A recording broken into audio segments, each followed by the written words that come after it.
허름한 옷차림에 무표정한 눈빛. 낡은 수레를 끌고 다니던 할아버지가 손에는 새 5만 원권 다발을 쥔 채 정육점 앞에 서 있습니다. 시장 사람들조차 놀란 그 노인의 정체는 그 누구도 상상하지 못했습니다. 모두를 충격에 빠지게 한 그 노인에게는 무슨 일이 있었던 걸까요? 이야기를 시작하기 전 저에게 힘이 되는 구독과 좋아요를 부탁드립니다. 지금 영상을 어디서 보고 계신지 댓글도 남겨주세요. 구독자분들의 이야기도 들을 수 있는 그날을 기다리며 오늘의 사연을 시작하겠습니다. 지방의 어느 한 재래시장, 햇살이 포근하게 내리쬐는 정겨운 풍경. 생선가게에서는 아줌마들이 고등어를 고르며 흥정을 벌이고 채소가게 앞에서는 할머니들이 수다꽃을 피우고 있습니다. 그 중에서도 유독 분주한 곳이 하나 있으니 바로 현순의 정육점이었습니다. 어서 오세요. 오늘 등심이 특히 좋아요. 25해 동안 한 자리를 지켜온 현수의 솜씨는 여전히 빠르고 정확했어요. 칼질 하나하나에 세월의 내공이 묻어났습니다. 단고라 주머니 한 분이 오셨어요.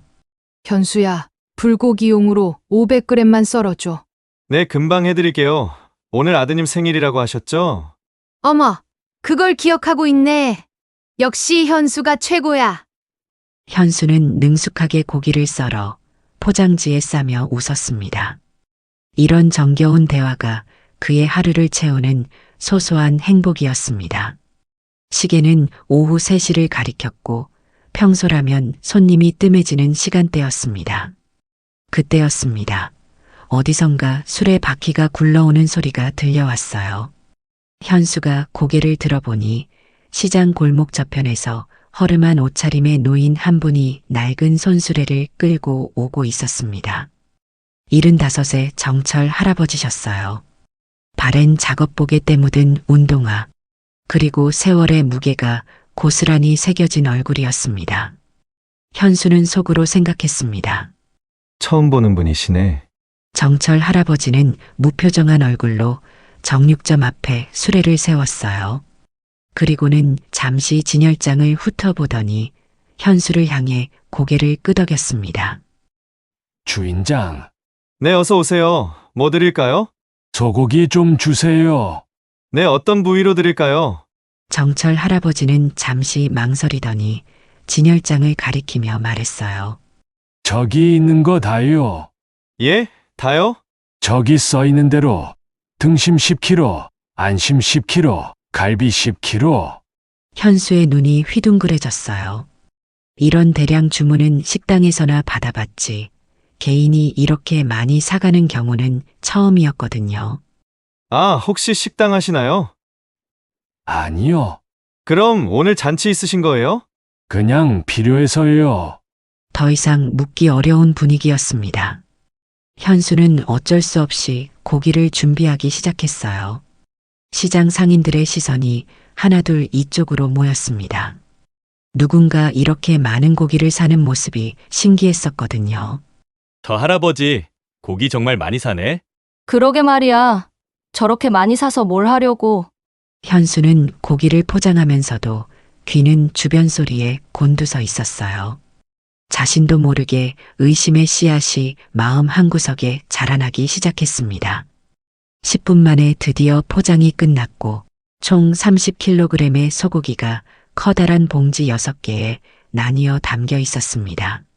다 됐습니다. 다 해서 250만 원이에요. 정철 할아버지는 아무 말 없이 메고 있던 가방에서 돈 뭉치를 꺼냈어요. 그런데 그 돈이 예사롭지 않았습니다. 빳빳하게 새 돈들이 다발로 묶여 있었고 그 모습을 본 현수의 시선은 그 돈 뭉치에 고정됐습니다. 마치 은행에서 바로 찾아온 듯한 새 5만 원권들이 여러 다발 들어 있었거든요. 현금으로 다 주시는 거예요? 네, 맞아요. 정철은 정확히 250만 원을 세며 대답했습니다. 현수는 왠지 돈을 받으면서도 마음이 편치 않았어요. 많은 매출로 좋은 기분이었지만 한구석에는 찜찜함이 있었습니다. 고맙습니다. 또 오세요. 정철 할아버지는 고개만 살짝 끄덕이며 무거운 고기 봉지들을 수레에 실었습니다. 30kg이나 되는 무게인데도 꿋꿋하게 혼자서 다 옮겨 담고 수레를 끌었습니다. 끼익끼익 소리를 내며 다시 수레 바퀴 소리가 멀어져 갔어요. 현수는 그 뒷모습을 바라보며 복잡한 심정이 들었습니다. 그때 기다렸다는 듯 옆가게 반찬집 사장님이 다가왔습니다. 현수야, 오늘 퇴근해도 되겠네? 근데 저 할아버지 뭔가 수상하지 않았어? 저도 그런 생각이 들긴 했어요. 처음 보는 분인데 갑자기 고기를 30kg나 사가시네요. 그것도 현금으로 말이야. 요새 누가 그렇게 많은 현금을 들고 다녀? 현수는 고개를 끄덕였어요. 분명히 뭔가 이상한 구석이 있다는 생각이 들었습니다.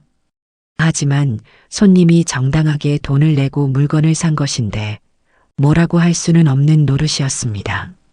해는 기울어가고 시장에는 저녁 준비를 위한 사람들로 다시 활기가 돌았어요. 하지만 현수의 마음에는 아직도 그 할아버지의 모습이 선명하게 남아 있었습니다. 무표정한 얼굴, 행색과 어울리지 않는 현금 뭉치, 그리고 30kg이나 되는 소고기까지. 과연 저 할아버지는 그 많은 고기로 무엇을 하려는 건지 현수는 가게 문을 정리하면서도 계속 그 생각에 빠져 있었습니다. 25년간 정육점을 하면서 처음 느끼는 감정에 평온했던 일상에 작은 파문이 일기 시작한 것만 같았어요. 시장의 하루가 저물어갔고 현수는 마지막 청소를 하면서도 자꾸만 시장 입구 쪽을 돌아봤습니다. 혹시 그 할아버지가 다시 나타나지 않을까 하는 묘한 기대감과 함께 현수의 일생에 평범하지 않았던 하루가 끝나고 새로운 이야기의 시작을 알리는 밤이 깊어갔습니다. 그렇게 한번 다녀가신 정철 할아버지는 안 오시는가 싶었는데 다음 주가 되니 또 나타나셨어요. 월요일 아침 10시 똑같은 수레를 끌고 시장 골목 저편에서 나타나신 겁니다. 어디선가 익숙하게 들려오는 수레 바퀴 소리에 현수는 고개를 들었어요. 할아버지 오셨네요. 주인장, 지난번처럼 주세요. 마치 현수는 기다렸다는 듯 고기를 준비하기 시작했습니다. 어김없이 같은 양이었고 어김없이 현금 다발을 받았습니다. 그런데 이상한 건 수요일에도 금요일에도 똑같이 오신다는 거였습니다. 일주일에 3번 정확히 10시에 똑같은 양을 사가시는 패턴이 반복되기 시작했어요. 여전히 매출은 늘어서 기분은 좋았지만 날이 갈수록 현수의 마음 한편에는 묘한 걱정이 자리 잡기 시작했습니다. 한 달이 지났을 때였어요. 현수는 용기를 내어 물어봤습니다. 할아버지 혹시 이렇게 많은 고기를 어디에 쓰세요? 하지만 할아버지는 여전히 무표정한 얼굴로 아무 대답도 하지 않으셨어요. 가족 행사가 많으신가 봐요. 그냥 필요해서요. 여전히 같은 대답만 돌아왔고 민망해진 현수는 더 이상 캐묻기도 어려웠어요. 그날 오후 반찬가게 사장님이 신기한 소식을 가지고 왔습니다. 형님, 무슨 일이세요? 우리 시장 말고 다른 데서도 그 할아버지 본 사람이 있다는 거야. 네? 정말요? 그렇다니까. 서부시장 정육점에서도 행색이 여름하신 할아버지가 와서 수백만 원어치 고기를 현금으로 사간다고 난리야. 그럼 같은 분일 가능성이 있겠네요. 응, 옷차림도 똑같고 늘 현금으로 계산한다는 거야. 현수의 눈이 커졌어요. 한 군데가 아니라 여러 시장을 다니신다는 말이었거든요. 그것도 우리 시장 오는 날이랑 다른 날에 간다는 거야. 현수는 점점 복잡해졌어요. 도대체 한 사람이 그렇게 많은 고기를 매일같이 사서 뭘 하려는 건지 궁금했습니다. 이틀 후 금요일에 어김없이 나타난 정철 할아버지를 보며 현수는 더욱 조심스럽게 관찰했어요. 할아버지의 행동 하나하나가 이제는 너무 신경이 쓰였습니다. 똑같은 복장의 현금 다발, 변하지 않는 무표정, 그리고 똑같은 주문. 오늘도 같은 거 드리면 되시는 거죠? 네, 맞아요. 간단한 대답과 함께 또다시 250만 원을 건네시는 할아버지의 모습이었어요. 그날 저녁 집에 돌아간 현수는 아내에게 털어놓았어요. 그 할아버지 또 오셨어? 응, 근데 좋기보다는 이상하고 궁금하더라고. 좋은 고객이면 되는 거 아니야? 그렇긴 한데 뭔가 좀 그래. 현수는 말끝을 흐렸습니다. 뭔가 설명하기 어려운 찜찜함이 계속 마음에 남아 있었거든요. 그렇게 또 일주일이 지나고 정철 할아버지의 방문은 더욱 정확한 패턴을 보였어요. 월요일 10시, 수요일 10시, 금요일 10시. 마치 시계처럼 정확했습니다. 그런데 오늘은 할아버지의 수레바퀴 소리보다 빠르게 놀라운 소식이 먼저 왔습니다. 시장 입구 고물상 사장님이었어요. 현수 씨, 지난번에 말한 그 할아버지 말이에요. 네? 할아버지가 왜요? 6개월 전까지만 해도 우리 가게 단골이셨던 분이더라고요. 현수의 눈이 커졌습니다. 그래요? 뭘 사러 오셨던 거예요? 사러가 아니라 팔러 오셨었어요. 고물을 주워서 가져오셨다고요. 마치 머리를 망치로 얻어맞은 기분이었어요. 매일 몇백만 원씩 쓰시는 그 할아버지가 고물을 주워 파시던 분이라니. 요즘 안 오시길래 편찮으신 줄 알았는데 고기를 사러 다니신다니 그것 참 이상하네요. 그것도 하루에 몇백만 원씩 사가시고 계세요. 그래서 내가 더 이상한 거야. 갑자기 어디서 그런 돈이 났을까? 그날 오후 현수는 궁금함을 참을 수 없었어요. 몰래 찍어놨던 할아버지 사진을 보여주며 다른 상인들에게도 물어봤습니다. 이분, 우리가 팔 수 없는 야채들을 자주 얻어가고 그랬어요. 근데 갑자기 안 오시더라고. 내가 캔 음료수를 많이 마시는 편인데 빈캔 모아놓으면 이분이 가져가셨었어. 요즘 통 안 오시길래 나도 궁금했는데 무슨 일 있어요? 모든 증언이 일치했습니다. 6개월 전에 정철 할아버지는 지금과는 다른 삶을 살고 계셨었어요. 그런데 도대체 무슨 일이 일어난 걸까요? 며칠 후 금요일, 오늘은 할아버지를 따라가 보자고 현수는 결심했습니다. 수고하시게. 오늘도 평소처럼 고기를 사가시는 할아버지. 현수는 재빨리 앞치마를 벗고 나섰어요. 형님, 저 잠깐 나갔다 올게요. 옆집 재근 씨에게 말하고 멀찍이 할아버지를 따라갔습니다. 수레바퀴 소리를 따라 시장을 벗어나 주택가로 향했어요. 골목길을 돌고 돌아 도착한 곳은 예상외였습니다. 낡고 작은 집이었어요. 페인트가 벗겨지고 대문도 녹이 쓴 그런 곳. 그런데 그 집 옆에 작은 저온 창고 하나가 놓여 있었습니다. 현수는 담장 뒤에 숨어 조심스럽게 지켜봤어요. 왜 저온 냉장고를 가지고 계신 걸까? 현수의 궁금증은 더 커졌어요. 가정집 옆에 저온 냉장고가 있는 것도 그렇고 낡은 집과는 달리 그 냉장고는 산지 얼마 안 된 듯 반짝반짝 새 것 같았거든요. 그때 할아버지는 오늘 산 고기를 꺼내 그 냉장고에 차곡차곡 넣기 시작했어요. 그런데 현수가 보니 냉장고 안이 모두 비어 있었습니다. 뭐야? 비어있잖아. 매일 그렇게 많은 고기를 사시는데 왜 냉장고가 텅 비어 있을까요? 그리고 또 그 빈 냉장고에 고기를 넣으시는 광경을 보며 현수는 그저 어리둥절할 뿐이었습니다. 할아버지는 고기를 다 넣고 나서 냉장고 문을 닫고 뒤를 돌아보셨습니다. 현수는 황급히 몸을 숨겼어요. 할아버지가 집으로 들어가신 후에야 조심스럽게 고개를 내밀었습니다. 도대체 어떻게 된 거지? 매일 수백만 원어치 고기를 사시는데 냉장고가 왜 비어있는 걸까? 현수는 머리가 복잡해졌어요. 뭔가 이상한데 뭐가 이상한지 정확히 알 수가 없었거든요. 집으로 돌아가는 길. 현수의 마음은 의문투성이었습니다. 고물을 줍던 할아버지가 갑자기 많은 돈을 쓰시는 것도 이상하고 지금 자신이 본 모든 것이 정상적이라고 생각되지 않았습니다.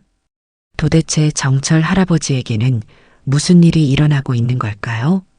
다음 날 아침 현수는 고민 끝에 반찬가게 사장님을 찾아갔어요. 형님, 어제 제가 할아버지를 따라가 봤거든요. 정말?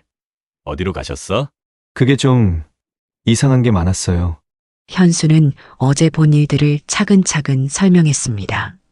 낡은 집, 새 저온 냉장고, 그리고 텅 빈 냉장고까지. 뭐? 그렇게 고기를 자주 샀는데 냉장고가 비어 있었다고? 그러니까요. 매일 그렇게 많이 사시는데 어떻게 그럴 수가 있죠? 반찬가게 사장님의 얼굴이 심각해졌어요. 이상한 게 한둘이 아니네. 다른 분들한테도 얘기해봐야겠어. 그날 오후 시장 상인들이 현순의 정육점에 모였습니다. 따라가 봤더니 뭐 좀 찾은 게 있어요? 정말 이상했던 게 새것 같은 저온 냉장고가 집 옆에 있더라고요. 할아버지 혼자 사시는데 새 저온 냉장고가? 그건 업소용이잖아. 혹시 누가 할아버지를 이용하는 건 아닐까? 돈 주고 심부름 시키는 거 말이야. 그럴 수도 있겠네. 할아버지는 모르고 배달만 하시는 거지. 아니면 치매 초기 증상일 수도 있어요. 똑같은 행동을 계속 반복하시잖아요. 그것보다도 그 많은 돈이 어디서 났는지부터 알아봐야지. 요즘 보이스피싱 피해자들 그런 식으로 이용당한다던데. 혹시 그놈들이 돈 주고 시키는 거 아닐까요? 돈 세탁에 쓰이는 건 아닐까? TV에서 그런 거 봤거든. 여러 의견들이 쏟아져 나왔지만 모두 한 가지는 확실했어요. 분명히 정상이 아니라는 것을 말이죠. 어쨌든 이대로 둘 순 없잖아요. 무슨 상황인지 좀 더 자세히 알아봐야겠어요. 맞아요. 혹시 할아버지가 피해를 당하고 계실 수도 있잖아요. 그래요. 우리가 출처도 모르는 돈으로 장사를 하면 안 되잖아요. 그런데 어떻게 조사하죠? 우선 할아버지 행동을 더 자세히 지켜보자고요. 혹시 경찰에 신고해야 하는 건 아닐까요? 아직은 확실한 증거가 없잖아요. 이만한 증거가 어딨어요? 상인들은 서로 고개를 끄덕였어요. 모두의 마음이 같았습니다. 정철 할아버지에게 무슨 일이 일어나고 있는지 반드시 알아내야 한다고 생각했어요. 그래도 일단 제가 더 주의 깊게 볼게요. 우리도 각자 정보를 모아보자고요. 그렇게 상인들은 경찰에게 바로 신고했을 때 혹시 모를 위험이 발생할 수 있으니 조심히 미행을 해보자는 결론으로 마무리됐습니다. 과연 정철 할아버지의 진실은 무엇일까요? 2주가 지났지만 여전히 아무것도 밝혀지지 않았어요. 금요일 아침 할아버지가 오시기 전에 반찬가게 사장님이 급하게 달려왔습니다. 현수야, 시장 통장님이 경찰서에 신고했대. 현수의 얼굴이 굳어졌어요. 경찰이요? 응, 우리가 얘기한 거 듣고 이상하다고 생각하셨나 봐. 그날 오후 시장에 경찰복을 입은 남자가 나타났어요. 안녕하세요. 저는 관할경찰서 박병수경위입니다. 상인들이 하나둘 모여들었어요. 시장 통장님께 들었는데 수상한 분이 계시다면서요? 아, 네. 그런 할아버지가 계세요. 어떤 분인지 자세한 얘기 부탁드립니다. 현수와 상인들은 지금까지 겪은 일들을 병수 경위에게 차근차근 설명했습니다. 매주마다 몇백만 원어치의 고기를요? 네, 맞습니다. 마침 오늘이 금요일이니 제가 할아버지를 기다려보겠습니다. 혹시 그분 오시면 자연스럽게 행동해 주세요.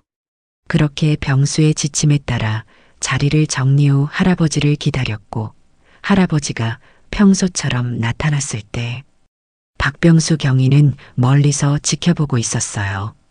그런데 오늘은 이상했어요. 평소보다 옷차림이 깔끔했고 술에도 가지고 오지 않으셨습니다. 할아버지 오셨어요? 주인장, 오늘은 등심 2kg만 주세요. 현수는 깜짝 놀랐어요. 평소 30kg씩 싸가시던 분이 갑자기 1kg만 주문하시다니요.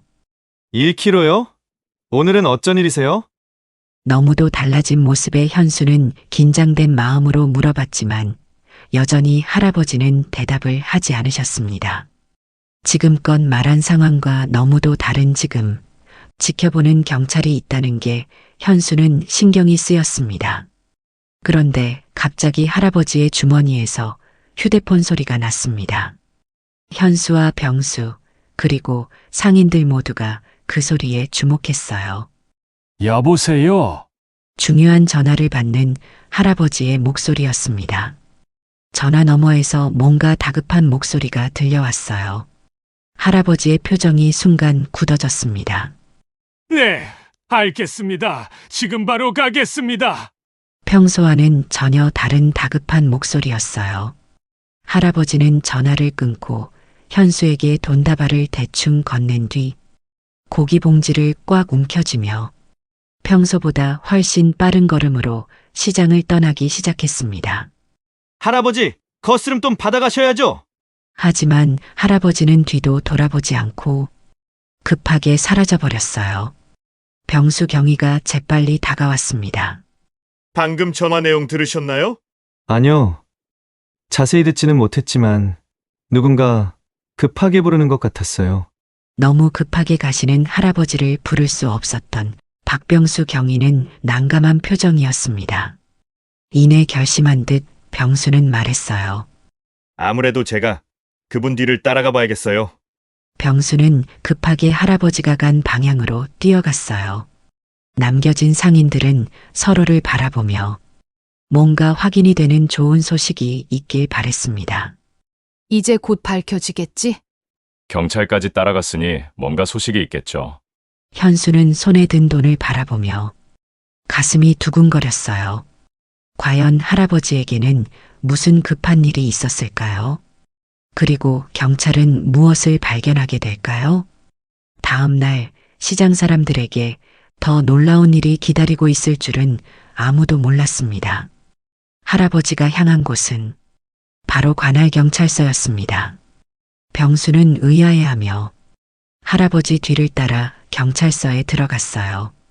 경찰서 안은 조금 어수선했습니다. 할아버지는 접수대로 다가가셨어요. 김정철 어르신 기다리고 계셨죠? 네. 그런데 정말인가요? 네, 맞습니다. 30년 전 따님 사건의 범인을 잡았습니다. 30년 전 사건이라니 병수는 깜짝 놀랐어요. 조모 씨라는 사람인데 다른 사건으로 구속되면서 추가 범죄가 드러났습니다. 할아버지의 다리가 후들거렸어요. 정말로 잡힌 건가요? 이게 꿈은 아닌 거죠? 네, 저희가 확보하고 있는 DNA와 일치했고 본인도 자백했습니다. 할아버지가 주저앉으려 하자 병수가 재빨리 부축했어요. 할아버지, 괜찮으세요? 누구십니까? 저는 박병수 경이라고 합니다. 시장에서 제보가 들어와 어르신을 만나뵈려고 했었습니다. 할아버지의 눈에서 눈물이 흘러내렸어요. 시장에서 제보가요? 네, 어르신께 도대체 무슨 일이 있으셨던 건가요? 할아버지는 눈물을 흘리시며 떨리는 목소리로 말씀하셨어요. 우리 딸이 직장에서 받은 첫 월급으로 지 엄마 아빠랑 맛있는 고기 먹겠다고 사들고 오던 길이었어요. 병수는 경찰의 직감으로 그 다음 이야기가 예상됐습니다. 오던 길에 강도를 만났고 저항하던 우리 딸을 그놈이 그 사고로 딸을 잃고 시름시름 앓다가 몇 개월 후에는 아내까지 세상을 떠나고 말았어요. 나는 내 가족을 뺏어간 그 범인놈을 찾겠다고 모든 걸 버렸어요. 그렇게 정신없이 다니다가 세월에 뒤돌아보니 가족만 잃은 게 아니더군요. 내 형편도 건강도 모든 게 엉망이 되었습니다. 병수는 이제 모든 게 이해됐어요. 할아버지가 왜 그렇게 사셨는지 말이에요. 몇십 년 넘게 그놈을 잡겠다고 허송세월을 보내고 나니 생계를 위해 할 수 있는 건 고물을 갖다 파는 일뿐이었습니다. 그런데 몇 달 전에 고물 줍던 자리에서 구겨진 종이를 하나 주었어요. 로또 용지였더군요. 설마 당첨이 되신 거예요? 네, 맞아요. 1등이었어요. 3개월이나 2월 돼서 당첨금이 무려 120억이라고 했습니다. 너무 당황스러웠고 기분은 좋았지만 누군가 잃어버린 복권으로 당첨된 거라 마냥 기쁘지는 않았습니다. 구겨져 있었다면 버렸을 수도 있었을 테니 너무 자책하지는 마세요. 맞아요. 미안함도 있었지만 그래도 큰돈이 생기니까 죽은 딸과 아내가 더 생각났습니다. 할아버지는 잠시 말을 멈추고 눈물을 닦으셨어요. 딸이 사고를 당했던 그날로 계속 돌아갔어요. 그때 이런 돈이 있었으면 우리 수키가 그런 사고를 당하지는 않았을 텐데라고 말이죠. 그래서 막연하게 이 돈으로 어려운 사람들한테 고기를 사주자고 생각했어요. 그래서 매주 시장에 오신 거군요. 평생 이런 큰 돈을 만져본 적이 없으니 어떻게 써야 할지도 몰랐으니까요. 얘기를 듣던 병수는 가슴이 먹먹해졌어요. 긴 세월 한 아버지가 견뎌낸 아픔이 얼마나 깊었을지 병수는 감히 상상도 어려웠습니다. 그런데 제가 제보받은 내용과 오늘 조금 다르게 보이셨는데 이유 좀 여쭤봐도 될까요? 딸과 아내 빈소에 가려던 참이었어요. 그동안 품어온 그리움이 터져 나오듯 할아버지는 다시 흐느끼셨어요. 어르신 정말 고생 많으셨습니다. 이제야 아내와 딸한테 웃으면서 말해줄 수 있게 되었네요. 그 순간 정철 할아버지는 오래도록 짊어졌던 무거운 짐을 조금 내려놓으신 것 같았어요. 그날 저녁 병수는 시장으로 돌아왔어요. 걱정 많이 하셨죠? 할아버지는 괜찮으십니다. 어떻게 되신 거예요? 개인적인 사연이 있으셨어요. 범죄와는 전혀 관련이 없으십니다. 자세한 얘기는 할아버지께서 직접 말씀하시는 게 좋을 것 같습니다. 하지만 월요일이 되었는데도 할아버지는 시장에 나타나지 않으셨어요. 화요일에도 그리고 수요일에도 할아버지의 모습은 보이지 않았습니다. 할아버지가 며칠째 안 오시네? 금요일에 그렇게 급하게 가시더니 왜 안 오실까? 상인들은 점점 불안해졌어요. 매주 빠짐없이 오시던 분이 며칠째 오시지 않으셨기 때문입니다. 혹시 무슨 일이라도 생긴 건 아닐까? 결국 현수가 직접 확인해 보기로 했어요. 제가 할아버지 집에 한번 가볼게요. 그렇게 할아버지 집으로 급하게 향했어요. 그런데 집 앞에 도착해서 본 광경은 충격적이었습니다. 마당에서 할아버지가 쓰러져 계신 거였어요. 할아버지!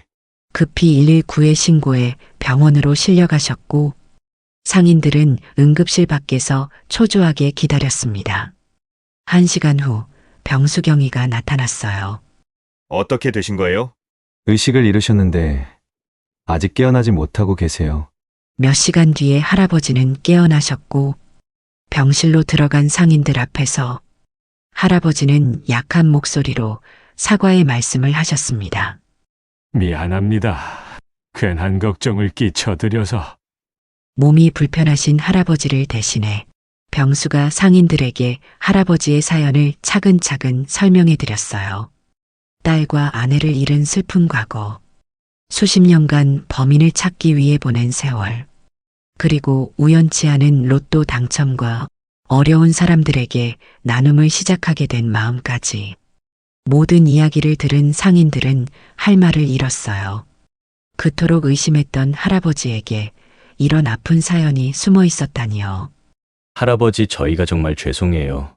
할아버지는 약한 미소를 지으시며 괜찮다고 하셨어요. 괜찮습니다.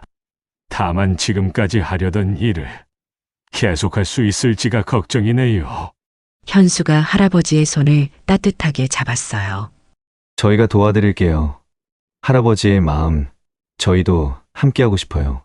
상인들과 함께할 수 있다는 생각에 할아버지는 안도의 눈물을 흘리셨어요. 오랜 세월 혼자 짊어졌던 마음을 이제 나눌 수 있게 되었습니다. 퇴원 후 할아버지는 큰 금액의 일부를 사회에 기부하셨고 상인들도 진심으로 나서줬어요. 반찬 가게에서는 주변 상인들에게 신선한 재료를 도움받아 매주 맛있는 반찬을 준비했습니다. 현수는 어느새 할아버지의 가장 가까운 친구가 되어 있었습니다. 매일 시장에 나오시는 할아버지와 편안하고 진솔한 대화를 나누게 됐거든요. 현수야, 고맙다. 우리 딸 수키도 너처럼 마음 착한 사람이었어. 할아버지는 늘 현수에게 감사하다며 딸과 아내의 이야기를 많이 해주셨어요. 수키가 첫 월급 받던 날 퇴근길에 전화하던 모습이 아직도 생생해. 얼마나 기뻐했는지 모른다. 맛있는 거 사오고 있으니 조금만 기다리라고 했는데. 그럴 때마다 할아버지의 눈가가 촉촉해졌어요. 현수는 조용히 그 이야기들을 들어드렸습니다. 시장 상인들의 따뜻한 나눔 소식이 지역사회로 퍼져나갔어요. 동사무소에서는 작은 공간을 마련해 주었고 자원봉사자들도 하나둘 늘어났습니다. 할아버지는 그 모습을 보시며 정말 행복해 하셨어요. 하지만 평소 앓고 계시던 당뇨와 고혈압 때문에 몸이 점점 약해지고 있었습니다. 6개월이 지나면서 할아버지는 자주 아프셨어요. 병원에 입원하시는 일이 잦아졌습니다. 그러던 어느 날 할아버지가 현수를 병실로 불러 말씀하셨어요. 현수야, 내가 너한테 부탁이 있어서 불렀다. 네, 할아버지, 말씀하세요. 내 모든 돈을 너한테 맡기고 싶다. 내 뜻을 꼭 이어가 줄 수 있겠니? 현수는 큰 책임감을 느꼈지만 할아버지의 간절한 마음을 거절할 수 없었어요. 알겠습니다, 할아버지. 꼭 그렇게 할게요. 며칠 후 할아버지는 조용히 눈을 감으셨습니다. 마지막 순간까지 현수의 손을 꼭 잡고 계셨어요. 그 따뜻했던 손이 차가워지는 순간 현수는 목 놓아 울었습니다. 장례식에는 시장 상인들뿐 아니라 나눔에 참여했던 수많은 시민들이 찾아왔어요. 할아버지가 얼마나 많은 사람들에게 사랑받았는지 알 수 있었습니다. 할아버지는 딸 수키와 아내 곁에 묻히셨어요. 이제야 오랜 기다림이 끝난 거였습니다. 할아버지가 떠나신 후 현수는 약속대로 나눔을 계속해 나갔어요. 하지만 시간이 지나면서 마음속에 작은 갈등이 생기기 시작했습니다. 은행 통장에 찍힌 거액의 숫자를 볼 때마다 현수의 마음이 흔들렸어요. 이 돈이면 내 가게를 더 크게 할 수 있을 텐데, 아이들 교육비도 마련할 수 있고, 가족들을 더 편하게 해줄 수 있을 텐데. 그런 생각들이 자꾸만 머릿속을 맴돌았습니다. 현수도 한 가정의 가장이었고 사람이었기 때문입니다. 특히 아들의 대학 등록금이 걱정될 때면 더욱 그런 유혹이 강해졌어요. 여보, 요즘 많이 힘들어 보여. 아니야, 걱정해줘서 고마워. 하지만 괜찮지 않았어요. 할아버지와의 약속과 현실적인 필요 사이에서 현수는 점점 지쳐갔습니다. 그러던 어느 날, 현수는 더 이상 견딜 수 없어서 할아버지 묘소를 찾았어요. 묘비 앞에 무릎을 꿇고 앉은 현수는 마음속 고민을 털어놓기 시작했습니다. 할아버지, 정말 죄송해요. 사람이라는 게 시간이 지나면서 무뎌지다 보니 할아버지 돈을 제 것처럼 생각한 것 같아요. 가족들을 걱정하다 보니 제가 자꾸 다른 생각을 했습니다. 현수의 목소리가 떨리며 눈물이 쏟아져 내렸어요. 죄책감과 책임감이라는 감정이 섞이면서 가슴이 미어졌습니다. 제가 이런 마음을 가져서 정말 죄송해요. 할아버지는 저를 믿어주셨는데. 현수의 눈물이 뺨을 타고 흘러 손까지 떨어져 내렸습니다. 그때였어요. 어디선가 나비 한 마리가 날아와 눈물이 떨어진 현수의 손 위에 앉았어요. 작지만 아름다운 하얀 나비였습니다. 나비는 다시 현수의 주변을 빙글빙글 돌더니 할아버지 묘비에 살그머니 앉았어요. 현수는 숨을 죽이고 그 모습을 바라봤습니다. 나비는 마치 현수의 이야기를 듣고 있는 것처럼 가만히 날개를 접고 있었어요. 바람이 살짝 불었지만 나비는 날아가지 않았습니다. 오히려 현수를 향해 날개를 펄럭였어요. 그 순간 현수는 느꼈습니다. 할아버지가 괜찮다며 자신을 위로해주고 있다는 걸 말이에요. 할아버지 지켜봐 주세요. 이제 다시 시작할게요. 나비는 한참을 머물다가 천천히 하늘로 날아올랐어요. 그 모습을 보며 현수는 마음이 편해졌습니다. 할아버지가 모든 걸 이해해 주신다고 느껴졌기 때문이에요. 현수는 일어서서 묘비를 정성스럽게 닦았어요. 할아버지, 힘들어도 꼭 약속 지킬게요. 그날부터 현수는 다시 마음을 다잡았어요. 할아버지의 뜻을 따라 꾸준히 나눔을 이어갔습니다. 가끔 힘들 때마다 그날의 나비를 떠올렸어요. 할아버지가 언제나 곁에서 지켜보고 계신다는 걸 잊지 않았습니다. 그렇게 시장에서는 오늘도 따뜻한 나눔이 계속되고 있어요. 현순의 정육점 앞에는 작은 현판이 걸려 있었습니다. 돌아가신 김정철 어르신을 기리며 할아버지의 사랑이 만든 기적이 오늘도 많은 사람들의 마음을 따뜻하게 하고 있어요. 사랑하는 사람을 잃은 아픔, 홀로 견뎌야 하는 외로움, 그 속에서도 다른 일을 생각하는 마음. 정철 할아버지가 보여주신 것은 진정한 사랑의 의미였습니다. 때로는 우리도 현수처럼 흔들릴 수 있어요. 하지만 그럴 때마다 기억해야 할 것이 있습니다. 작은 나눔 하나가 누군가에게는 큰 희망이 될 수 있다는 것을, 우리의 따뜻한 마음이 세상을 조금씩 바꿀 수 있다는 것을 말이에요. 그리고 그 작은 사랑의 실천은 지금도 어딘가에서 계속되고 있을 겁니다. 오늘도 이렇게 정철 할아버지와 현수의 따뜻한 이야기를 마칩니다. 여러분의 사연도 함께하는 그날을 위해 구독과 좋아요를 눌러주세요. 감사합니다.